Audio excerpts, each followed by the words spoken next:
Trucks are getting bigger and bigger and more expensive nowadays, and Ford is going for affordability as well as versatility here with the Maverick. As always, I'm going to go through this thing from the outside in and tell you what it's been like to live with for the past week. Let's go ahead and take a look.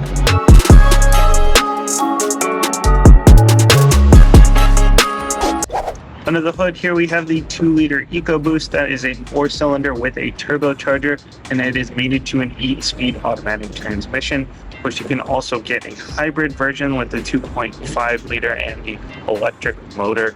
That one will be mated to an ECVT. From the side here, we're looking at a color called Avalanche. This is only available on the Tremor trim level, and we're looking at about 200 inches overall, just under 200 inches. That's like big sedan territory, like a Charger. It's about 200 inches.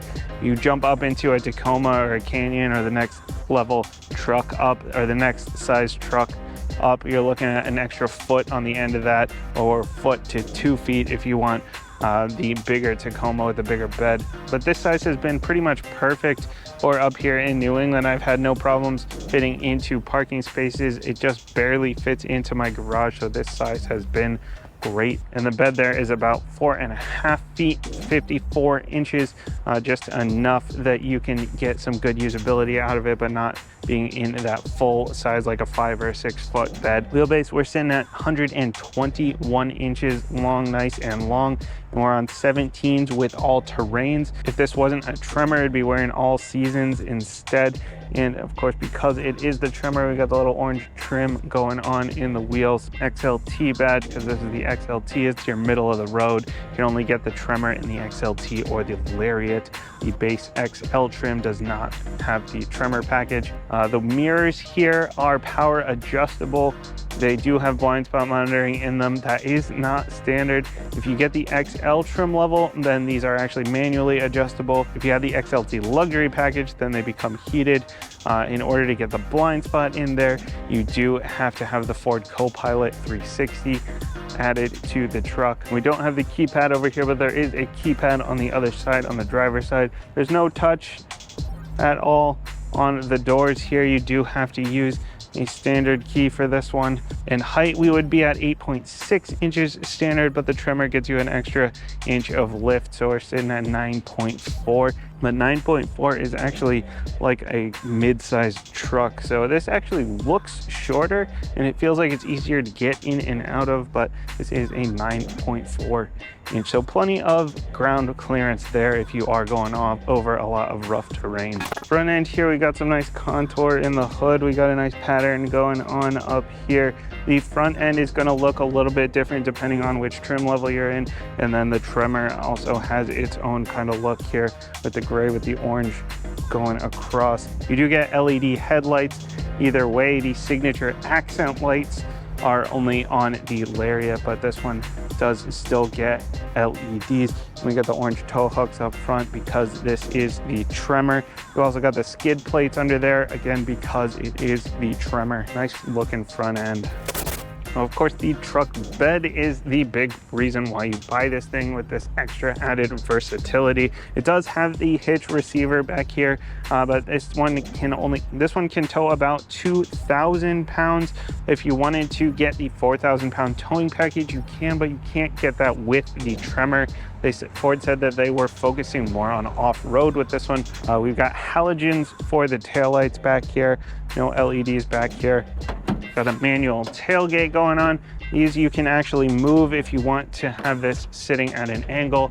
I used that to carry a love seat around the other day. This has a 500-pound capacity, the tailgate does. This one does have the spray-in liner. There is a drop-in bed liner that you can get as well. You got the tie-downs that you can also use for your bottle opener, so that's kind of a cool double use there. You do have some storage off to the side over here. You got QR codes on each of these compartments if you want some ideas as to how to rearrange this truck bed, if you want to buy some accessories, or if you just want ideas on how to DIY things here. Because back here you do have a lot of stuff you can do. You got grooves in here, so if you want to put some lumber across there to help separate out the bed, you got more grooves up here, you got grooves over here. You can get some C-channel and really like build out whatever you want this bed to look like, to hold your bikes, to hold whatever it is you're working on. They really put a lot of thought into this bed area and how people might want to use it, really making it as versatile as possible. And this will lock with the key. It is an automatic lock, but if you're in the base, the XL trim, then it will not lock automatically. You have to manually lock it yourself.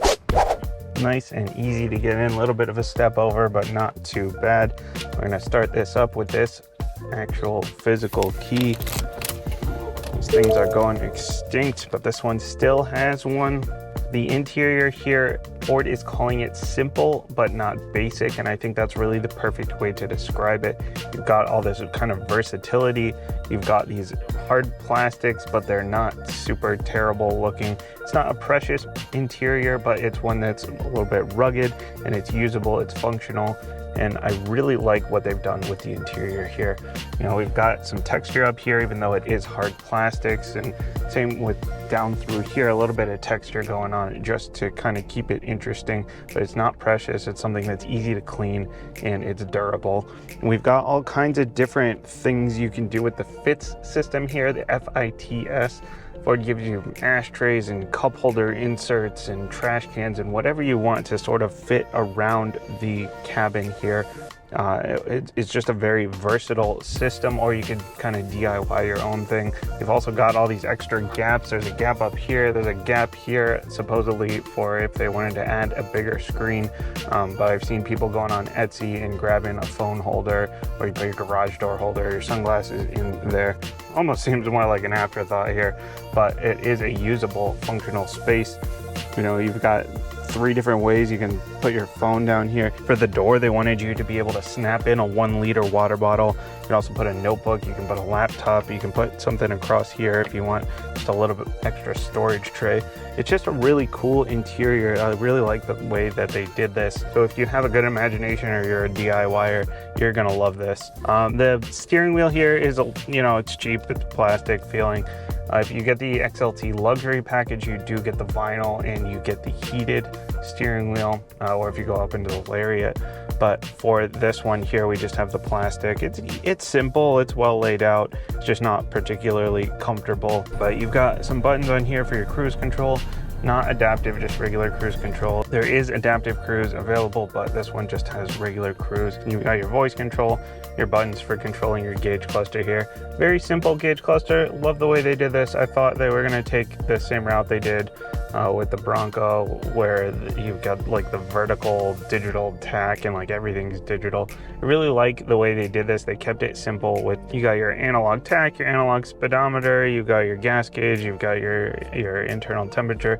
It's just simply laid out, but then you still do have the screen in the middle with just a handful of things you can switch to. Your pitch, your roll, your fuel economy, your tire pressure, simple things like that. The infotainment screen is 8 inches. As I mentioned, they've got a little bit of a gap, so maybe in the future they'll add a bigger one. But it's touchscreen, it's fine. I mean, the Ford Sync system is fine. Nice big buttons, easy to use, a tiny bit of lag. Android Auto, Apple CarPlay are standard through this, but they are wired. There's also 4G LTE Wi-Fi hotspot. Got physical knobs and buttons. Your auto start stop button is here because this does have the auto start stop system. HVAC is all physical controls. I wish it told you what the temperature was, but it is at the top of the infotainment screen. It's not like it's not accessible. I just wish that it was just right here on the knob. That's pretty nitpicky though. Your transmission here is a dial. Everybody's doing their own thing.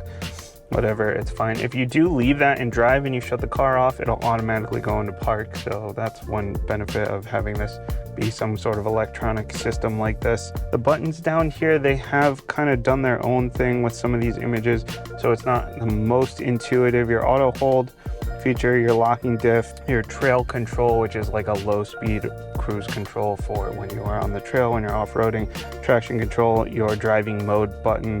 There are 5 different driving modes on this one. We'll talk about that during the drive. And your 4-wheel drive lock. These seats, these are the Navy Pier seats.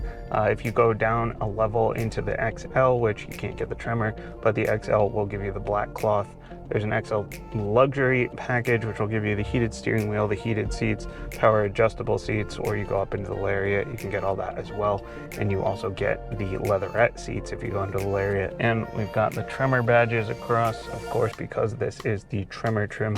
These seats are fine. They're not anything to write home about, but they're not particularly uncomfortable or anything like that. They're bolstered well. You can adjust the height if you're somebody that likes to sit up high or somebody that likes to sit up low. It's really nice because I have it down low a little bit, but I've got plenty of headroom here. No moonroof on this one. That is a $1,000 option if you do want to add it. You do have the sunglasses holder here. For the back seats, we've got 37 inches of legroom, just under 37 inches, just slightly more than the Santa Cruz. I fit back there totally fine, or it's really actually a decent amount of space. My kids in forward-facing seats have no problems at all. They do have a center armrest there that folds down with the cup holders in it. Those seats, they do come up. If you want to pull up the base, there is storage underneath. So nice having that extra bit of storage. And these seats also fold down. The whole bench row folds down. And if you want to put car seats in, you do have to fold that down because the anchor is back behind the seat. That is kind of a pain if you're like me and you did one at a time and you're kicking yourself because you have to actually undo the first one to get the second one in. But most people, you put the car seat in and then you just leave it. And they've got some interesting door pockets back there as well. Simple, functional, just very well done for something that you want it to be rugged, you want it to be versatile, you want it to be useful. It's a very well done interior. So I've been driving this Maverick around for about a week, just kind of doing the daily drive, city, highway, kind of normal stuff. And here is where, if you go up into a mid-sized truck, the ride quality is not great. It's got a lot of bounce, especially, I was in that canyon a couple of weeks ago and it was bouncing a lot. There's a lot of suspension travel. And it's body on frame. It also makes it roll quite a bit. Just not the most comfortable to live with. Now this one is the Tremor, so it does have different shocks and springs than the standard Maverick, but I have been in the Maverick Hybrid as well, and that one does still ride a lot better than most of the mid-sized trucks. I mentioned those mid-sized trucks are body on frame. This one is a unibody, which means it's a little more crossover than it is truck. It just kind of has that truck bed attached, and it really rides a lot like a crossover. It's also a lot quieter, so ride quality and sound, even the Bronco is a lot louder. The Bronco is a lot more rough of a ride. This is a lot more livable. The other things that are different are the driving modes. You still get 5 driving modes, but if you're in one of the non-Tremor trim levels, and you get an Eco, a Sport, a Slippery, a Tow mode, and a Normal. This one, instead of the Eco and the Sport modes, you get a Sand and you get a Mud and Rocks mode. So again, more off-road focused because it is the Tremor. Whereas if you're going to be on the street most of the time, then you probably want to get the regular one so that you get that Sport and Eco mode. Speaking of Eco, in terms of fuel economy, this one is rated at 22 city and 28 highway, but I'm getting just over 22 combined here. But it does have a 16.5 gallon tank, which means that I've gone about a week and haven't had to fill up, even though I do have a pretty long commute. So not too bad in terms of how far you can get on a tank, but maybe still not ideal in terms of how much money you're going to have to put into the tank. And this one, as I mentioned, has that EcoBoost motor, 250 horsepower, 277 pound-feet torque, which is plenty. It is a 3,600 pound truck, so not exactly super heavy, but not exactly super light. It does take a little bit of time to get going, but once you've got some momentum, it will do just fine, on the highway. If you need a little extra speed, you can get it, but it does have a little bit of turbo lag as well. Not really too much throttle lag, just mostly that turbo lag. You can kind of feel the boost kick in. This one does have the all-wheel drive system. It is a new all-wheel drive system for 2023 and just for the Tremor package here. It has the rear locking differential, but it has a twin clutch system back there on that rear axle that will allow it to send most of the torque to either one of the back wheels. So if you are in an off-roading situation, you get one of those wheels stuck, you can send all the power to the wheel that actually has grip. It's also going to help when you're not off-roading. Actually, if you are someone that wants to throw this truck around a little bit more than you normally would, it will grip up pretty well in the corners. Not really what this is made for, but worth mentioning. We do have truck-like visibility all around. You know, the sides and the front are fine, but there is a little bit of height going on, which means that you can't really see right in front of the truck.